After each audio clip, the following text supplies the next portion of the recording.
You search for how to buy shares of Samsung Electro-Regs Gdr Pfd, a company in the electronic components and module sector listed on LSE PLC under ticker SMSD.L.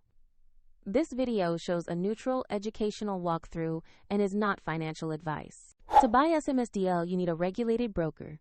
We use eToro as an example to demonstrate the process. After registering, you will need to verify your account, usually by uploading an identity document, and add funds to your account before you can buy. In the platform search box, type the ticker SMSD.L to locate the correct listing, and select the result that matches the Samsung Electro-Regs Gdr Pfd entry. Confirm the exchange and ticker to avoid selecting a similarly named instrument. On the asset page, you will see basic company information and a price chart showing recent market data. Check the company description and the LSE listing to confirm this is the right stock. Make sure the ticker reads SMSD.L and the exchange shows LSE PLC. To place a trade, click Invest or Trade, enter the amount you want to allocate, review the order details, and confirm the trade.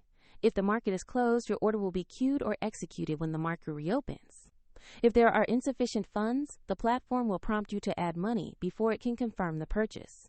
After the order fills, your new position will appear in your portfolio and transaction history. For convenience, the example link to eToro is in the video description if you want to review the platform interface shown.